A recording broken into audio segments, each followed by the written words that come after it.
Hey, Real Nerds. There's many ways to enjoy the Real Nerds podcast. You can listen to us on Stitcher, iTunes, and now Spotify and iHeartRadio. You can see what we're up to around town by following us at Real Nerds on Instagram.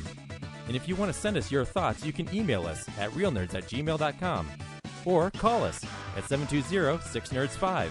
Like us on Facebook at Real Nerds Podcast or tweet us at Real Nerds. And now on with the show. Camera, action! Well, a real nerd knows who shot, and a real nerd can follow the plot, and a real nerd can... Doesn't talk through film. I'm sorry. Take it outside. Well, a real nerd knows who shot, and a real nerd can follow the plot, and a real nerd will give it all they got. Lights, camera, action! Real nerds! Hi, everyone. Welcome to Real Nerds Podcast. Hands down, the best movie podcast on the internet.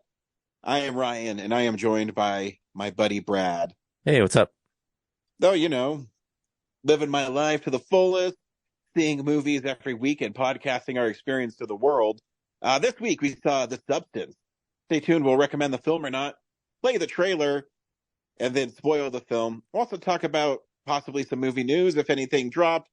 But we will talk about things we watched throughout the week and our general amusement of life. I don't know what else to say except welcome. Hey. Yeah. Yeah. Brad, how are you? Just rebuilding our website's making me lose my mind. Well, I think you're doing a great job. And Thanks. if encouragement is worth money, then I just gave you $1 million. Oh, I'm so rich in encouragement right now. Yeah, because that's all I can give you. I can can't give wait you to like, pay my bills and encouragement. I could give you like we're in a an RPG, and I'm just giving you charisma and encouragement. Yeah. And, You're hanging back in the back of a line of fighters, and I'm in the front just getting like pounded with encouragement and slaughtered immediately. yes, because that's all we got is that's all I got to offer, and my love and adoration. So, But yeah, like the new website, like I'm excited about how like you can go to a page and immediately play like all the episodes, like mhm. an entire season. Like you can just like not like click and click and click to get something. It's just like immediately there. But I'm worried that kind of architecture, when we try to like, hey, here's the new episode, and we post it on Facebook or X or whatever, it won't post like that. Yeah. Yeah, that makes sense. Like I tried to post the Film Explosion, like it didn't show like the thumbnail. It just like, hey, here's the link and the text I wrote saying it's here, and like visually there's like nothing there. So Yeah, and it's been doing that on X lately. I know you're off X, but I still put our stuff out on there. Which I'm a big fan of, putting a picture accompanying what we're doing, because just an X, I don't know, what do you call them? A tweet? They're not tweets anymore. They're X. a fart. It's really, I don't know. Yeah, it's really boring when it's just words. So I always try to add something to it. But yeah, Film Explosion, it wouldn't do the capture of the poster you made. Yeah. So that's like great. I don't know how to fix that, and it's gonna make our postings terrible from now on. So Well, if you can't do it, then I'll take a screen, or I'll download the picture from Facebook and I'll post it with a picture on X. I'll figure it out. Well, it does it on Threads though. When I put it on Threads, it put it on there. yeah, I don't know. Everything's so like all these different developers and their codes, and like the only reason we're in this mess is because the people who make Elementor, the architecture of our site, decided, hey, your little episode plugin is now going to go behind a paywall. So have fun posting only articles or paying us like $300 a year to use it. Holy shnikes. But on top of all that, though, I mean, obviously you're listening to this, but you can still find us on all the podcast platforms that we're on while the site is being redesigned and relaunched, which you can still see our articles on there right now. And yeah, there's lots of fun stuff still on there. Just be patient with us because it's a team of Brad fixing it. So it's happening. It's just, it's just you though. So Yeah. that's what we, and you do a great job. So I appreciate it. I just feel bad for all the interview people that, we've been waiting to get up, and now like Yeah. I have to spend time doing this instead of just getting their interviews up. So I know I did interviews with Friday the 13th alum, and where the fuck are those? Man, I know. they're freaking. And Tom Matthews told me, he said, you know what, Ryan, I'm going to be your best friend as long as this interview is up in 1 week. I said, don't worry about it, sir. It'll be up before you know it. And then he sent me a text message to tell me to go fuck myself. So thanks for ruining my friendship with Tommy Jarvis. Yeah, it's doubly bad because you were going to be in the next Friday the 13th movie thanks to that interview, but now it's not going to happen. Now I'm just totally fucked. But, life goes on. Yes. Well, this is your fault for being too cheap to just hire a web guy, Ryan. Yeah. Oh, you're right. Fuck. I didn't think about that part. You could have been paying like $120 an hour to just get this done. Fuck. Anyways, if you didn't know, this is our hobby, so we don't have any money because we're working stiff, and so that's the best you're going to get. Is it looking really nice? We are open to paid sponsorships, but we get to say whatever we want, including disparaging your product. Exactly, especially if it's a movie. Speaking of movies, this week we saw The Substance. Brad, do you recommend The Substance? Yeah, I think it's worth seeing. It's definitely different. I kind of lost a little interest in the middle, but it has a wild ending that kind of brought me back. So yeah, I think it's worth seeing. Yeah, I really liked this movie. I thought it was really cool, and at the end, all I could think of is like, oh, this is the kind of movie that Brad likes. Really? It was so fucking insane. And how it just took this huge left turn. It's like, oh man, I wonder if Brad's going to like this movie because it seems like a movie that you would like.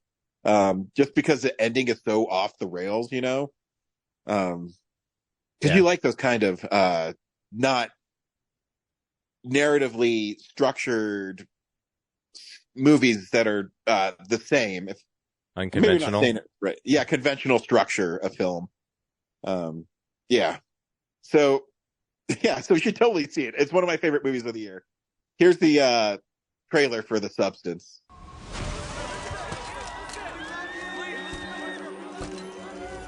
People always ask for something new.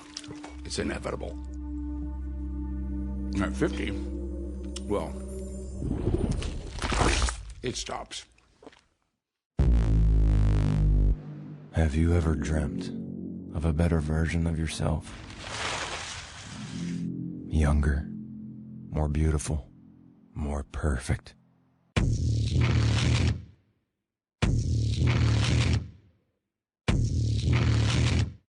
One single injection unlocks your DNA and will release another version of yourself.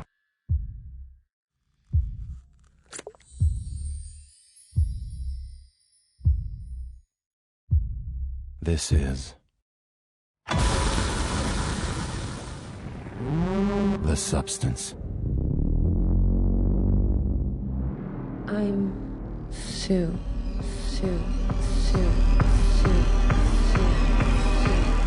You're hired. Let's go. A perfect balance of 7 days each. The one and only thing not to forget. You are one. You can't escape from yourself. There's been a slight misuse of the substance.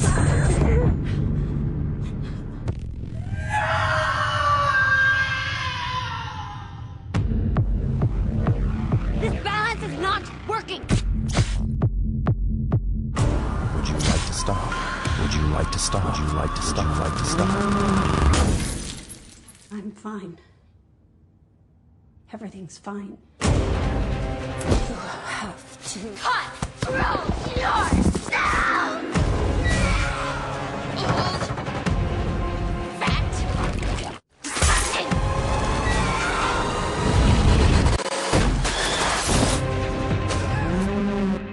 People are gonna love that. The Substance stars Demi Moore, and she plays a woman who was a huge star in the 80s. And as time has gone on, just like Hollywood, she starts to get old, and she's looking to find a way to stay young.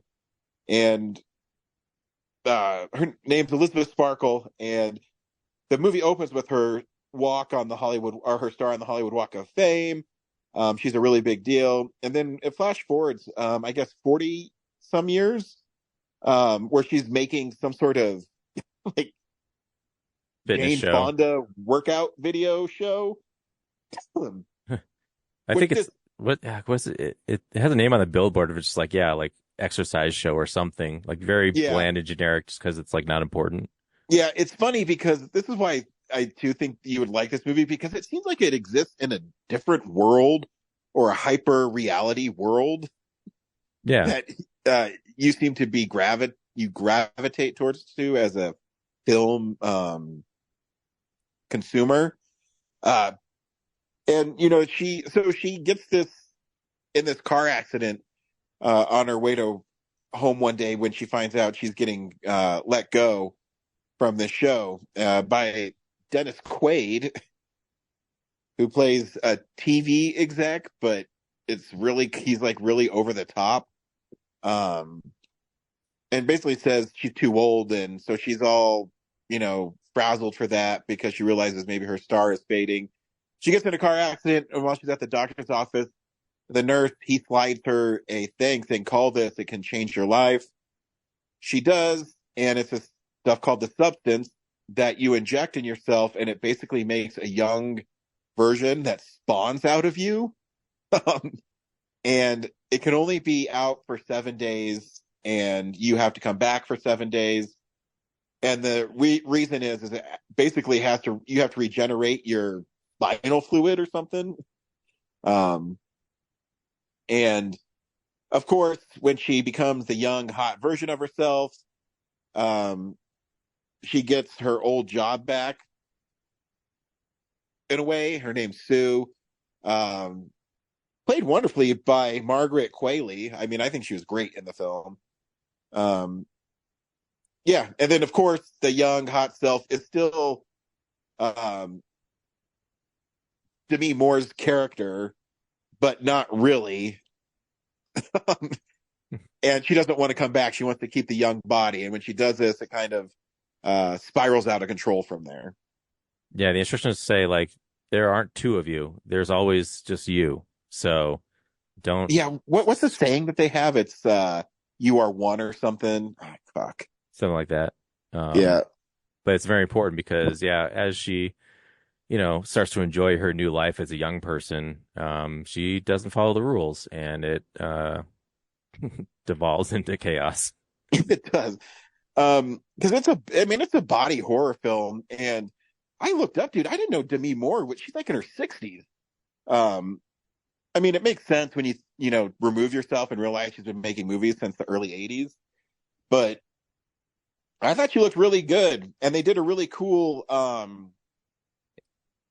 de-evolution or devolved version of her as she stayed longer and longer as her younger self. Because it's basically sucking the life out of her. And when she comes back and it's that, hunchback old woman, it's pretty fun. But then it takes a really hardcore turn, where they decide the young version of Elizabeth Sparkle decides to make another thing out of the Substance, and it becomes this hideous monster thing. Yeah, I totally thought the movie was over when she started fighting herself. Yeah, me too. I was like, oh, okay, this is where this is going. But then, yeah, she creates like, yeah, she really goes and like does her own science and creates like that horrible, misformed version of herself combined with herself. Which is so weird because people are like, "Oh, there you are!" Like they didn't notice her like backstage or anything just because she has the dress on. Yep. That's how oblivious those people are. Yeah, and then with the blood like spraying everywhere, and it's just out of control.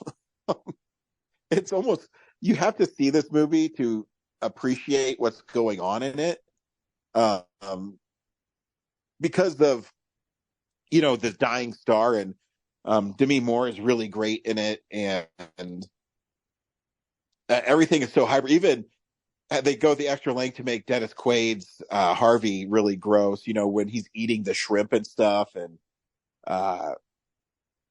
it just seems so hyper aware of what it is. But you're right; it's the fitness show is like Fitness with Sue or something.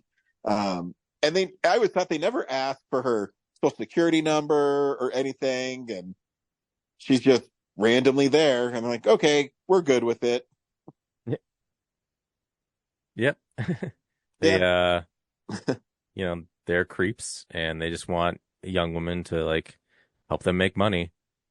Yeah. And that's, I mean, it's also like, obviously a take on Hollywood and how they value looks and young stars over older stars. And all they're looking for is, someone with a hot body or something. And it's a really interesting thing where, Demi Moore's character, where you expect her to learn her lesson, she just keeps on doubling down because she wants that life again. Yep. It's a really interesting take on the character because you think you would learn your lesson, when her one finger starts kind of gets that necropsy and starts dying. Yep. But she doesn't. She instead doubles down, and even after she's like super hideous, she decides nothing's more important than her hosting like Dick Clark's New Year's Eve or whatever the version of it is in this movie.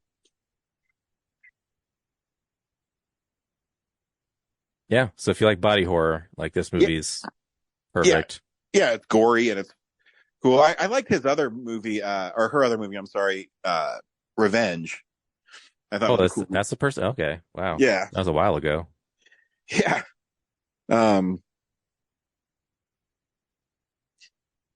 It's a Coralie.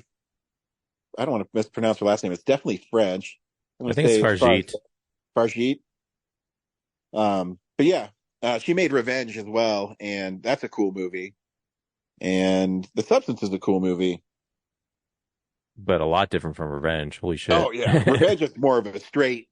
It's not really home invasion. It's more of revenge. Yeah, revenge thriller. Sort of action revenge thriller. Yeah.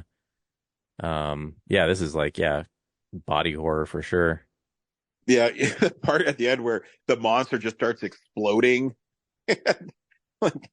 It's out of control. Then, Demi Moore's face is all that's left, and it goes to her Hollywood star.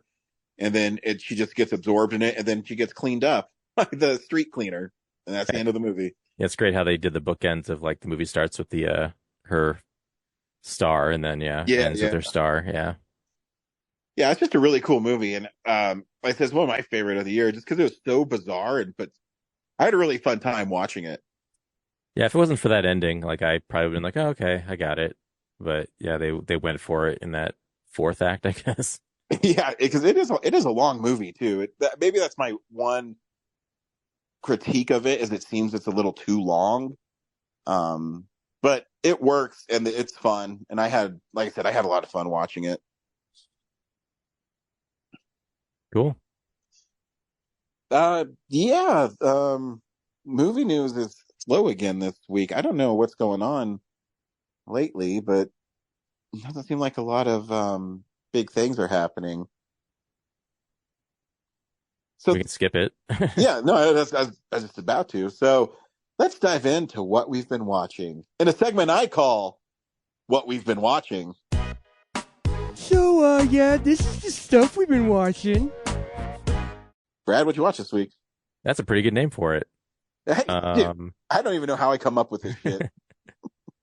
I don't remember the last thing I said on the episode, or what I said in the last episode is the last thing I watched. So I'm gonna guess I haven't talked about Whiplash yet.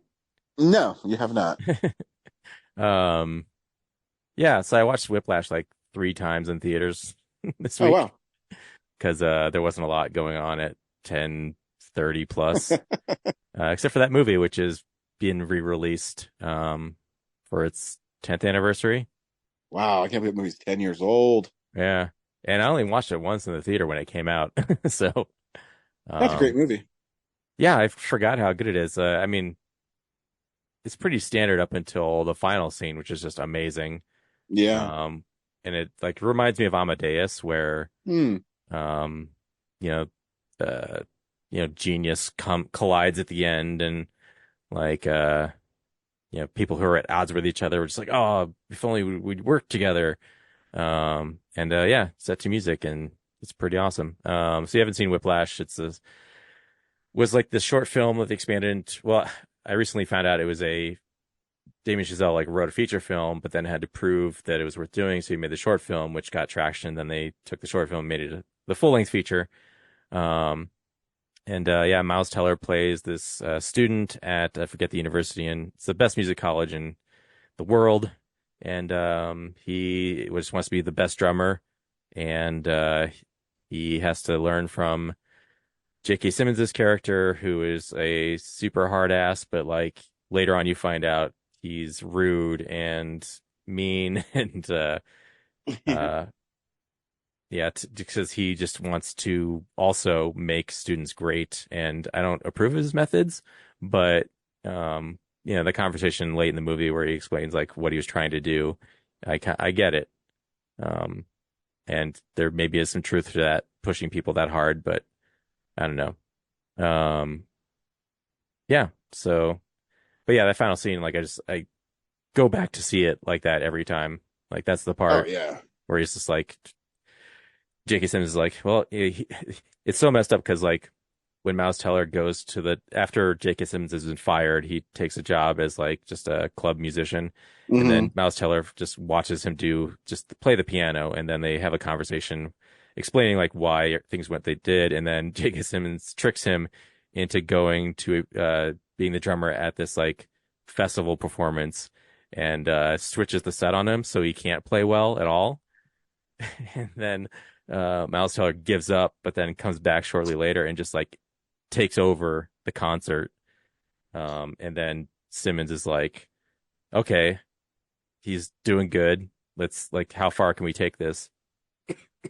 And then finally they're like on the same, like he's finally got his tempo, so to speak. Yeah. Yeah. So it's just like great. Anyway. It's a really great movie, and you just talking about it makes me want to watch it again. And, because I was first exposed to J.K. Simmons, in Sam Raimi movies, whether it's The Gift or Spider-Man's. Yep. And he is so great in this, and you kind of appreciate him so much as an actor when you see, these ones. Yeah, like good stuff. I was like, why don't I own this movie? I should own this movie. So I immediately got it. Oh, you don't own it? Oh, wow. I didn't, yeah. Thankfully, because it's on 4K now. So if I'd bought it like 10 years ago, I had to buy it again. Yeah. But I'm annoyed because everywhere I've tried to buy it, they don't give the slipcover with it. So yeah, I know. Yeah, I think that's it for this week. Anyway, what did you watch?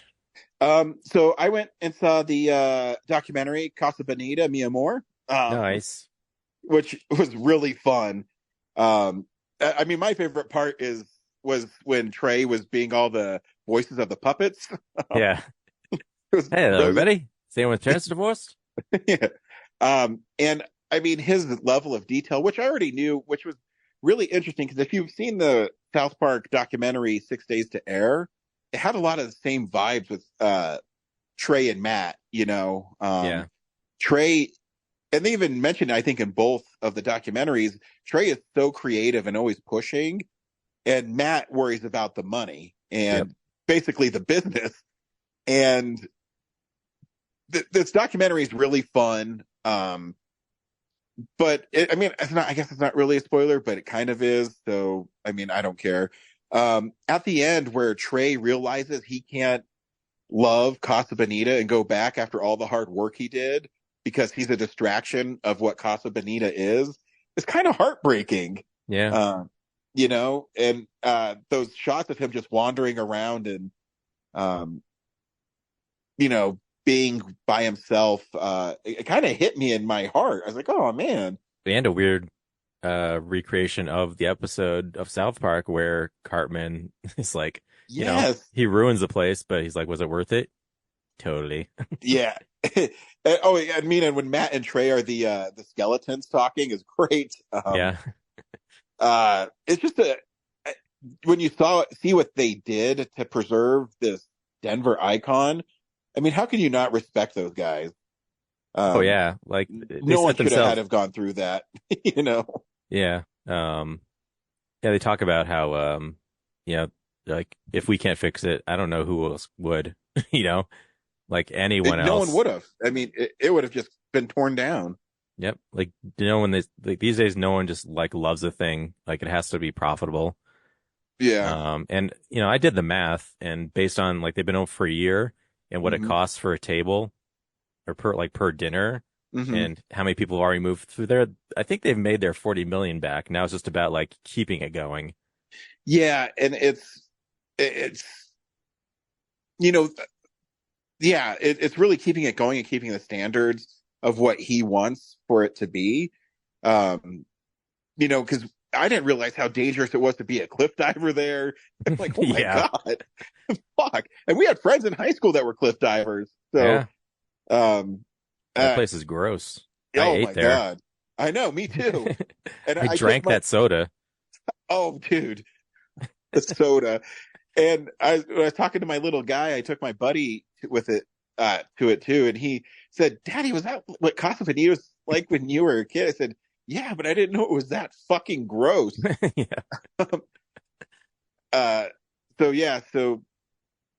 It was really fun. It was a really cool documentary, and it touches probably people in Denver a little more. Yeah, for sure. But I had a lot of fun with it. So the other thing I watch is my little guy he's been wanting to watch slasher movies, and it's been hard for me because I don't really care and I don't believe in censorship, but at the same time I don't want to be that parent, I'm trying to think of slasher movies he can watch that aren't overly violent and they're just kind of silly.